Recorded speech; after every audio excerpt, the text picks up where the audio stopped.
Good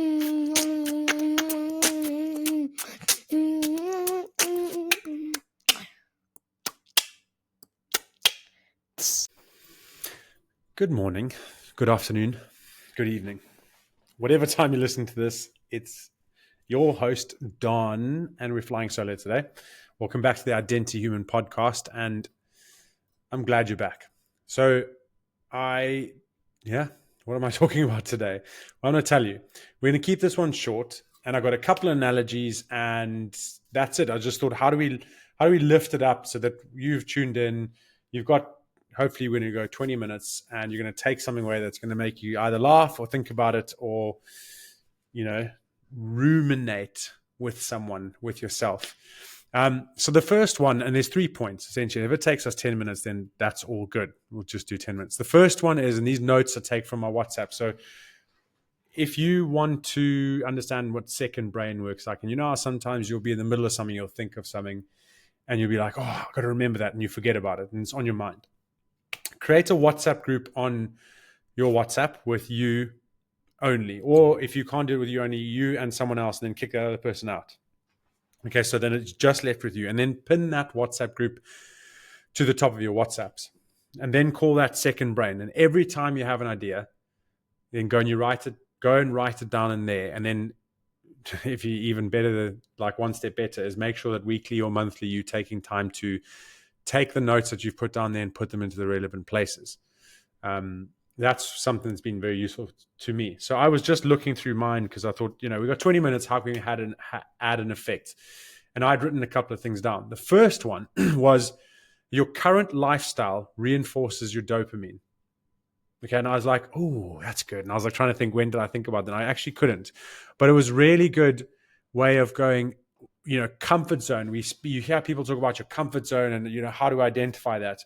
But if you understand dopamine and, you go listen to the latest Stephen Bartlett's, not the latest, one of the ones Stephen Bartlett did with the dopamine, all around dopamine with a lady. I can't remember what her name was because I was interested in what she was talking about. But essentially, dopamine is a survival mechanism, and we will reinforce things that make us feel good because that's the dopamine hit. And then what happens is you drop off the other side and you feel not so good. So you then redo that same thing and then you keep going. So that's essentially dopamine is a survival mechanism thing. So you chase a deer, you kill it. And then immediately after that, you get the drop off from that positive reinforcement you got from killing the deer, which makes you want to kill another deer. And then you keep doing that cycle and that's how you survive. And I was like, that's a really cool way of looking at dopamine because I think we hear all about, if you're scrolling and it's capturing your dopamine, but you actually don't understand what the mechanism is for it. So if you can understand the mechanism, that gives you a bit more power. So back to the point of your current lifestyle, whatever you're doing reinforces your dopamine, because if it didn't, you wouldn't carry on doing it. So that's point one you've got to think about. Now, adding on to that is any change that you try and implement is going to create a withdrawal from what you were getting because that was the dopamine hit that you're used to. Now, how you navigate that change, obviously we could spend a lot longer talking around that. But I just wanted to create that awareness within you if you're listening to this. Is like any change that you try and create will create a withdrawal of the dopamine mechanisms that you've got going in the rhythm of your life. Just knowing this will give you power. What I mean by that is if you understand that you're getting run by dopamine, I'm hopefully raising consciousness into the human side of you, as in the fly on the wall, observing yourself, because you're getting run by your biology. You're getting run by things that you're not necessarily aware of, which is dopamine. And that's why you do things that you probably shouldn't be doing, but you can't help doing them and you keep doing them anyway. And you're like, oh, what's making me do this? That's dopamine. It's there as a survival mechanism. Let's keep that as a good thing, but let's direct it in the way that we want to direct it. This is where you get your power from. So if your current lifestyle is reinforcing your dopamine of survival and your comfort blanket and your comfort zone, then I want you to think about the change that you want to make. That's something that you want to lead yourself into, but know that the gap between where you are now with your comfort zone and where you want to be, there's going to be some turmoil. And you can look at that turmoil as withdrawal from your dopamine reinforcement. So I want you to try and think about things that when you make a change, that change has got to lead you towards more dopamine or a different type of dopamine. And go after that. That's going to make your change a lot easier than trying to stop a dopamine hit and not replace it with another. Does that make sense? You've got to make sure you're thinking about those things at a deeper level, because that's what's going to make your change sustainable and also give you a lot more power. One of the most empowering things that I've taken away lately is you get a positive dopamine, which is cheap and easy, like drinking, smoking, eating junk food, right? Positive dopamine hits straight away, bang. What's going to happen off the back of that is you're going to get the drop off and feel not so great, which then makes you want to do the same thing again. And that's where you get that horrible cycle of eating junk food and binge eating, or when you're stressed, you go and eat something that makes you feel good because you want to get away from feeling bad. What is really key is the reverse is the same too. If you do something that you don't really want to do, the negative dopamine hit that you get from that is going to create an equal and opposite positive reaction and hopefully make you feel better. This is one example of why ice baths work, because you don't want to get in. It creates this negative dopamine response, which then makes you feel better. And that's in a roundabout way, by the way, so don't quote me on that. This is just my understanding. If you then go and do things that you don't really want to do, they're a hard hit, like working out, understand that what comes off the back of that is a positive dopamine hit. Why I think that that's powerful, and we know that it happens, but we don't think about it in that context, is when you go to gym, don't think about how hard it is to gym then. Think about how you're going to feel in an hour's time after that. And be aware of how you feel an hour's time after you've gymmed, and make sure that you are linking that feeling to the fact that you've gymmed, so that you are leading your subconscious or your mind or your pattern recognition to go, oh, okay, so I gymmed and I feel good after I gymmed because I know that the negative dopamine hit I went after creates a positive reaction later. Okay, so this is how my mind works, right? Is because I'm able to go, I know that this negative reinforcement of going to the gym is going to make me feel good later. I'm happy to do it. And this has been almost a breakthrough revelation, because I haven't, since I retired, been able to genuinely, consistently gym 3 or 4 times a week with everything else going on.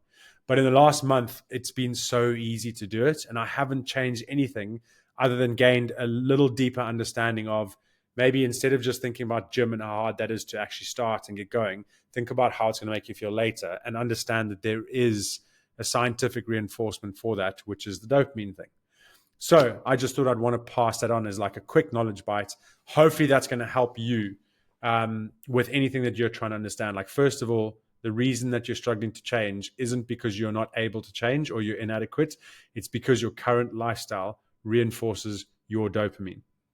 Okay, so just think about that. You need to go through a bit of negative dopamine hits to create the positive reaction to help make you change long term. So I'm just trying to hope that hoping that that gives you the power to change if you've had things holding you back. And generally, it might be quite easy for you to do once you frame it that way, because it really has helped me.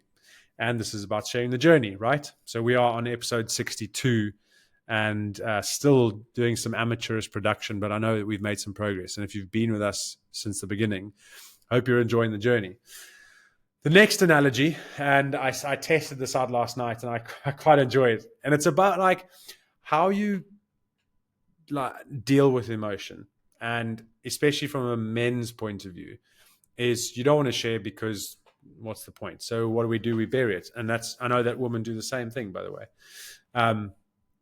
But you bury it and you go, oh, it's fine, I'll deal with it. I'm not angry, I'm fine. I'm not angry, I'm fine. I'm not sad, I'm fine. And we just bury it. Eventually it starts to manifest itself in different ways, right? So I think we can all attest that if you go, no, it doesn't, I deal with it fine, understand that you're just blind to how it's coming across to others, and you need to ask your friends to be kind to you and care to you, and stop being nice and just give you some honest feedback, especially if you know that in the back of your mind there's something that you haven't dealt with or something in your past that you go, it doesn't matter. Those things are all playing out. Now, what's the analogy with this? Well, to put it frank, pissing your pants. Okay, so when you need a wee, you hold it in, right? And that's fine. You can hold it in, be fine. And then it's going to keep building because your bladder is full. But you just hold it in. You're like, I don't need to wee. Don't need a wee. I'm fine. Eventually, if you hold on to that, you understand the negative effects of holding on to your wee. Okay, you're probably going to end up pissing your pants in public, and it's going to be really embarrassing. The same happens with emotions, is when they start to bubble up because you're too stressed or your pot is full. You start to have outbursts at things that you know you shouldn't. Generally, if you think about from a parenting perspective, is you can be great, kind, soft, generous, loving to your kids, and then when they do the 11th thing that they shouldn't have done after you've told them 10 times not to do it, that outburst comes. That's that same thing. So how do we start to recognize our emotions and get rid of them, let them pass through us? And it's not by bearing them in and going, I'm going to be fine. Now, what does that mean? Go and talk to someone. And I don't mean it necessarily a therapist. I'm saying talk to a friend, talk to a partner, go and journal, go and talk to yourself. Just go for a walk and just do some self-narrating. I don't know, maybe that's the next trend is just speak out loud. Or go and make a video journal of yourself. So sit in front of a camera, talk to yourself, and just keep it somewhere. That's an interesting exercise. But the point is, once you get it out of you and you hear yourself talking about it, you can reflect on it. Your brain's going to find answers. That's essentially just like taking a wee. So you want to take a wee and get it out so you're not holding it in so that it's going to come back later. Okay, so I hope that analogy is like, don't set yourself up to piss in your pants. Go to the toilet and do what you need to do. Okay, let's get rid of those emotions. And then lastly, I had this note, and one day I'm going to write a book around this, I think. One day, once I get the story. But it's essentially around perspective and duality. So one of the thoughts about, I've got identity human that I'm super passionate about, and I really want to dive all in. I want to stay up till 4 a.m. and making sure that I'm staying in flow and building things out and making sure that it's all there and taking action and developing the things that need to be developed. But on the other hand, I'm passionate about my kids and my family. So I also want to make sure I'm spending time with them. And if I go to sleep at 4 a.m. and I have to be up at 6, I'm not necessarily going to be the best version of myself, especially over long term. So you have this duality of kids are momentum killers. That's a thought that comes up sometimes, like, I'm spending time with my kids, so I could be spending 8 hours working. So we've all been there. Maybe not. Then the other side of it, so if you've got kids are momentum killers versus you'll never regret the time you spent with your kids. And I can't get past that. Like I cannot get past that. And I always think, if you think about at what cost, for me, there's a constant balancing act between, at the moment, is like what feeds my passion externally, so that I know that I'm having a part to play on the wider scene of things in the future of my kids and generally how they play into it, as well as just being a present dad and making sure that I'm able to do that, or a present husband. And what is interesting is the situation doesn't change. I have identity human. I have 4 children. But my perspective on it completely sets the tone for my emotions on it. And I'm hoping you've got something similar that you can tie into. It's like, I want us to try and recognize that the situation isn't changing, but the perspective that we are keeping is determining the emotions that we have towards that situation. And sometimes we won't try so hard to change the emotions that we got, but realistically what we need to do is just think about the other side, think about a different perspective and look for them. If you can't find one, go and look for one, because that's sometimes as simple as it needs to be. Is like when you're stuck in this rut of emotion, whether it's anger, frustration, sadness, why can't I think of any more emotions? Are those just the main ones? Happiness, not that we want to change perspective on it, or not being able to find happiness, is it's not the situation that needs to change. It's your viewpoint on it. So are the kids being the momentum killers? Are they really getting in the way? Or are you going to take on the point of like, you'll never regret the time you spent with the kids? So I'm going to accept that I've got the kids. This is their time. But that doesn't mean that I can't still be driven and still be passionate. It means I have to be more strict with my boundaries.